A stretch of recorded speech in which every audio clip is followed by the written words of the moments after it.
The Trump trade takes a breather. Fed Chair Jerome Powell is less dovish than expected. China's retail sales surge, leaving it on track for 4.9% GDP growth this year. And was the Trump trade about Trump? Or was it about a very clear election result? That's coming up in our 5 Things in 5 Minutes. And then in part 2 of a bonus deep dive interview into the challenges facing Australia's gas market, ANZ's senior commodities strategist, Daniel Hines, analyses the risk of Australia's gas supply getting redirected into the international markets and what might replace it domestically. Off-the-grid rooftop solar installation can have quite an impact on overall electricity demand in the retail sector, and there's certainly a possibility that that could take the edge off.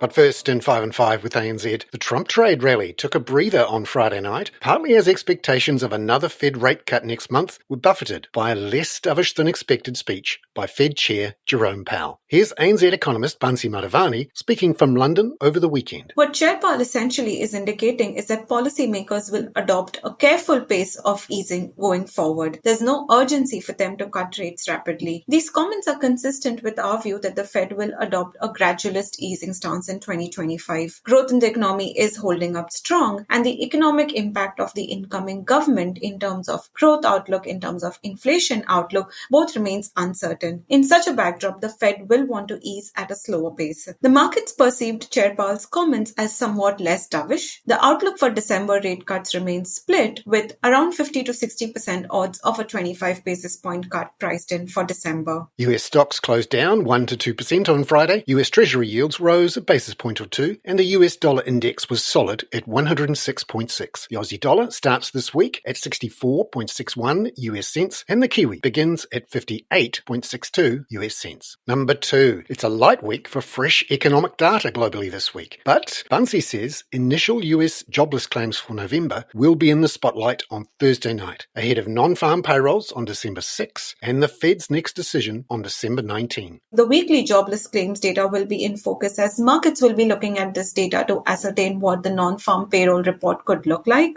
Now, our broad view is that the labour market will show signs of cooling, but we do not expect the labour market to signal any major distress. Number 3. China's retail sector appears to be stabilising. Retail sales figures for October were stronger than expected, says ANZ Greater China economist Vicky Xiaozhou. China's October activity data signaled that the economy has stabilized. Retail sales surged by 4.8% year-on-year, hitting the highest growth this year. The favorable outcome in retail sales was driven by the holiday demand, Double 11 shopping festival, and trading policy. However, without a persistent wage growth and a meaningful recovery in the labor market, we question how sustainable the rebound in retail sales will be. Number 4. Industrial production figures for China in October were slightly less than expected, but still robust. Vicky remains confident in ANZ's China GDP growth forecast for the year of 4.9%, thanks to fresh stimulus plans announced in September. The data from October further reinforces this outlook. However, with Trump returning to power and potentially reigniting the tariff on China's products, our GDP forecast for 2025 at 4.3% is subject to downside risk. We anticipate that China will prioritize boosting domestic demand to counter external uncertainties, and we expect more stimulus measures to be introduced in the coming months. Number 5. The Trump trade took a breather on Friday night, but ANZ Group Chief Economist Richard Yetzinger questions whether the post-election surge is more about a clear result rather than necessarily all about Trump.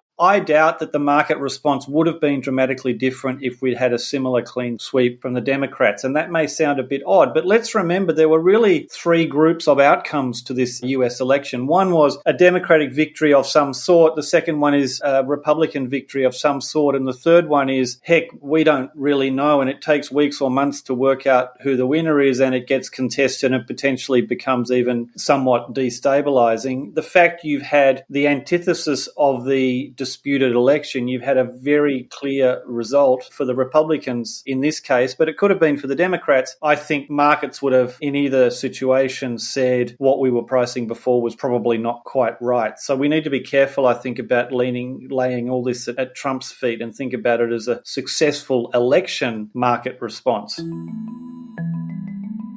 Richard Yetzinger there. Now, on part two of a bonus deep dive interview on Australia's gas market, ANZ Senior Commodities Strategist Daniel Hines discusses how likely it is that rising rooftop solar generation could step in to fill any gaps in Australia's gas supply that is redirected to the international markets instead of for domestic use. So what's happened to storage of gas domestically, as we've seen some gas that was destined for those storage facilities shifted and then exported via LNG? What are we seeing around the East Coast, in particular Queensland and Victoria, with storage? Yeah, well, we actually had a fairly cold winter, both this year and the previous one, and it resulted in fairly strong demand for gas-fired power, in particular as we saw some coal-fired power plants decommissioned across the East Coast. So demand was actually quite strong, and we've ended up seeing, particularly in Victoria, where gas has a much higher market share of overall energy demand, whittled down to sort of record lows or record seasonal lows at this point in time. But the same thing has occurred in Queensland as well, where a lot of this gas is produced. And so as a consequence, the market is, I suppose, exposed to potential disruptions in supply. And if we did see a lot of that gas produced domestically suddenly sucked into the international market, we would really struggle to fill those storage facilities ahead of next winter in 2025, which is when demand tends to be seasonally the strongest. And a lot of that domestic gas was used to generate electricity, but over the last few years, there's been a lot of new supply added into the market from rooftop solar. Could the growth in rooftop solar production, particularly during the summer months when a lot of people want to use electricity for their air conditioners, could the rooftop solar effectively replace some of that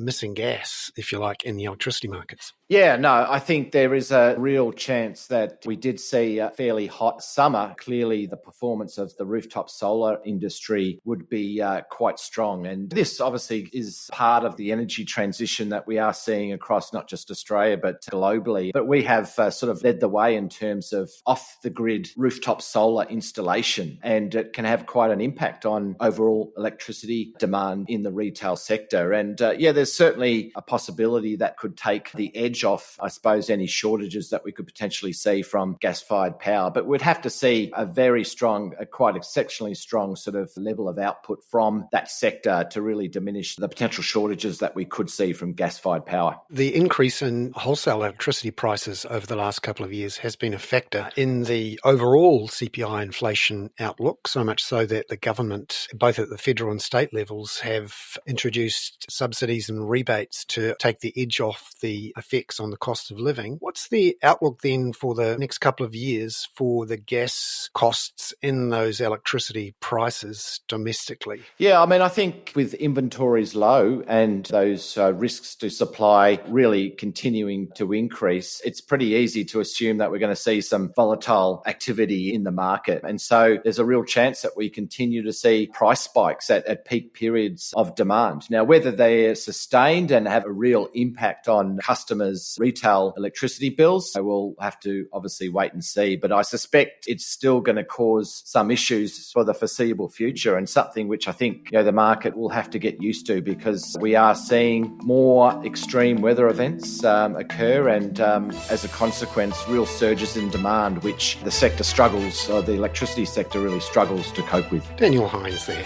I'm Bernard Hickey. That was 5 and 5 with ANZ for Monday, November the 18th. Catch you tomorrow with a look ahead to the release of RBA Minutes. This podcast contains general information only, not investment advice.